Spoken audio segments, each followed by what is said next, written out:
everyone, my name is Penelope Rivera and I'm a licensed professional counselor. Today I would like to do a little lesson on what I call Boundaries 101. In our society, not everyone practices boundaries. Unfortunately, it is something that we do not see often. People have a hard time understanding what it means to have healthy boundaries. How do I set healthy boundaries for my feelings? What does that mean for me? So today I'd like to walk you through just a little thing of what I do with a lot of my clients in teaching boundaries. And one of the first things I need to do with healthy boundaries is I need to kind of get a visual. I'm a visual person, so I'm going to kind of describe it in a visual way. I like to use the example of the yard, like a fence around your yard. I have a fence around our yard. It's a block fence. I do like it.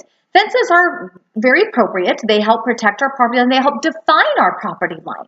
We need those fences. We have a dog, and our dog, he just doesn't like other people or other animals. And with my fence, if I didn't have a fence, my dog would go out. He would run around, he'd probably bite someone, maybe another dog. So I need that fence to protect my property. I need it to protect me. If he does bite someone, guess what? I'm probably going to get sued. I don't want to be sued. So my yard is really about protecting what is mine and what is in my yard. Also, another thing with the yard is if I didn't have a fence, guess what? People could just walk through my yard. They could come through, grab something. Oh, I just was going to borrow this. And if I'm telling, wait, this is my yard, a lot of people might say, well, I didn't know that was your yard. You didn't have a fence. How do I know what your yard is?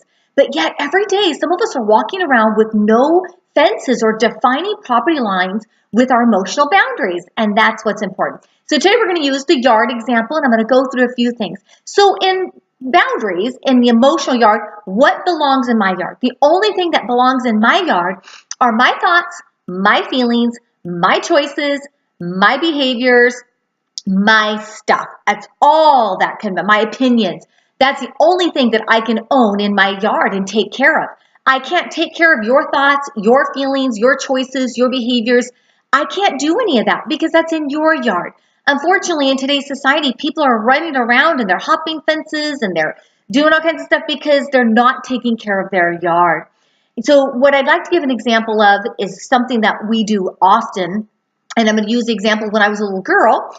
Growing up, I lived in rural Arizona, and I had two other sisters. I was the youngest. So unfortunately, I got kind of the worst chore, which was picking up dog poo. And sometimes we could have from 3 to 5 dogs. That's a lot of dog poo. And the job was to take it from the yard, haul it all the way to the back fence, throw it over the back fence.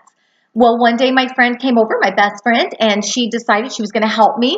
But we wanted to go play. We're 9 years old. We want to go play. So I had a brilliant idea that if we took the poo, the dog poo, and threw it over the neighbor's fence, which was much closer than walking to the back, we could get our job done much faster. So we proceeded to toss all of the dog poo that was in our yard in the neighbor's fence. Well, guess what? The neighbor was not happy. He had a big pile of dog poo in his yard that didn't belong. My dad was not happy. So unfortunately, my friend and I had to go to the neighbor's yard. We had to scoop up all that poo, put it back in my yard, and then take it all the way to the back. So it was double the work. You see, when we shift blame to another person, that's like throwing our poo in someone else's yard. It doesn't belong there. So for example, if I shift blame, and let's say someone comes to me and they are telling me, hey, when you said this, that hurt my feelings.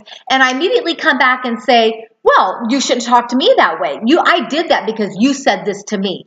Immediately, I am taking poo from my yard and I'm slinging it into that person's yard. Because remember, I have to own my behavior. I cannot own the other person's feelings.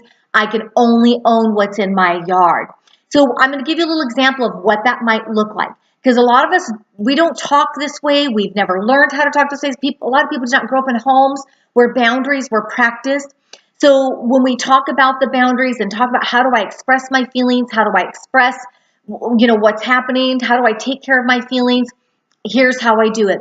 So it's important for me if I'm feeling a certain way, if someone comes to me and they say something to me that is hurtful, I need to say, when you said this to me, I felt hurt, or I felt confused. I thought we were friends. And when you said this to me, I felt really hurt.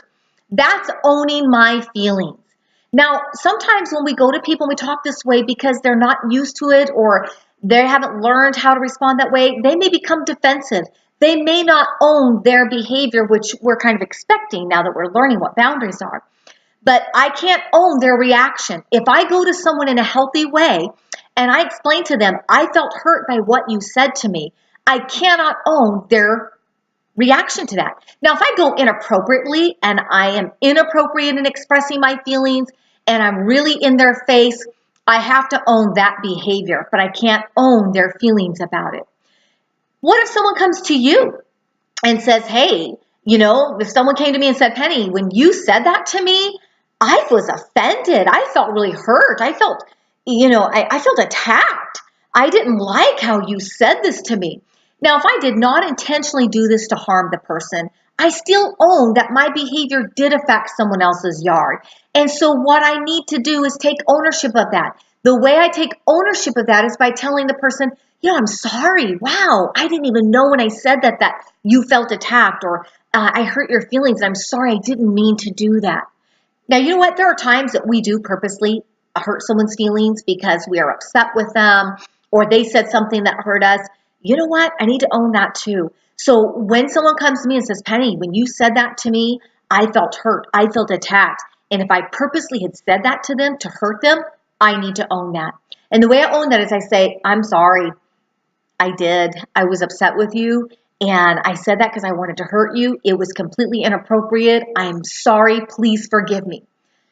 Now, ideally, this is how we need to be communicating, but we know that people do not practice this.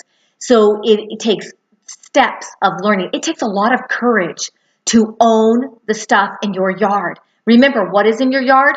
My thoughts, my feelings, my behaviors, my choices, my opinions.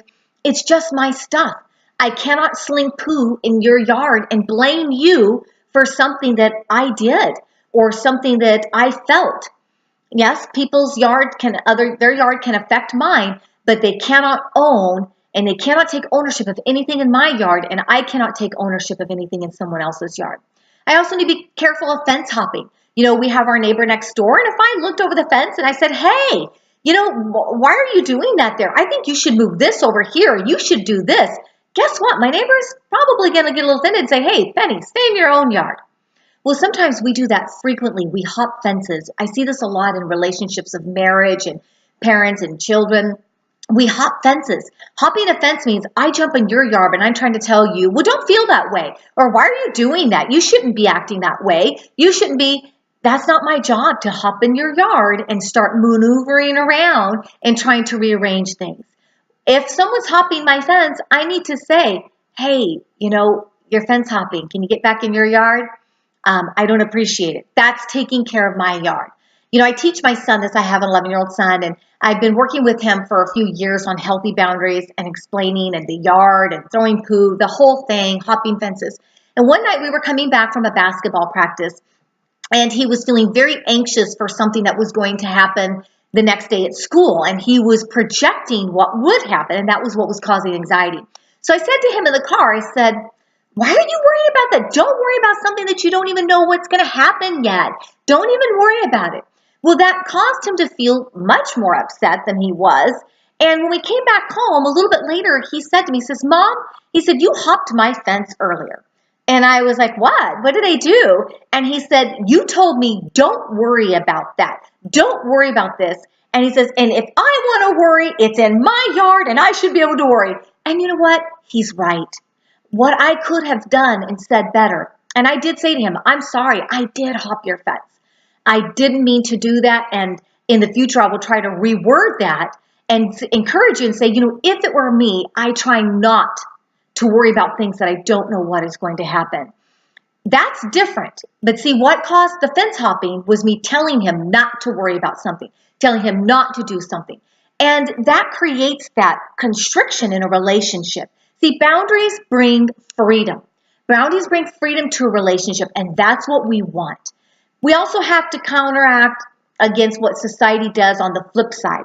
So, for example, if someone comes to you and says, oh my goodness, I'm so sorry, I totally blew off the event we were going to go to, and I just totally forgot. I had so much going on. I'm sorry, I'll try not to do that next time. And what do we normally say? We usually go, oh, that's okay. Don't worry about it. It's nothing. When sometimes that's not true. If I'm going to take care of my yard, I need to be honest. And sometimes you need to say, thank you for the apology, because I did. I was disappointed when you blew me off. I felt a little hurt because I thought we were friends and I thought this was important to you like it was important to me. And sometimes that's hard to do. It takes courage to take care of your yard. But once you start doing that, you will experience total freedom and your relationships will become healthier. Now, yes, some people who don't like boundaries may push back on you. They may step back away from you. But then if they don't appreciate boundaries and they don't want that healthiness in the relationship, you may have to assess whether that friendship is something you want to proceed with. So I know this is a quick lesson on Boundaries 101. So just to wrap up, in my yard, what am I responsible for? I'm only responsible for my thoughts, my feelings, my behaviors, my choices. How do I communicate my feelings? I need to use feeling words. I felt hurt. I feel disappointed. I feel sad. I felt disrespected when, or I felt confused. I need to use feeling words. Too often we're going around and we're saying, oh, I feel like when you do this. Like is not a feeling. So I need to kick that out. I need to say, I felt disappointed when you said this to me, or I felt sad when you made this comment to me. So everyone, I hope this was helpful. I'll try to send out a few more videos down the road with boundaries, take it one step further. But remember, own the junk in your yard, own your stuff in your yard. Don't throw any poo in your neighbor's yard or shift blame. And don't hop any fences. Don't jump in someone else's yard. Be responsible for your yard, which in our yard is my thoughts, my feelings, my behaviors, my choices, my opinions. And use your feeling words to communicate that. Have a great day. Thank you.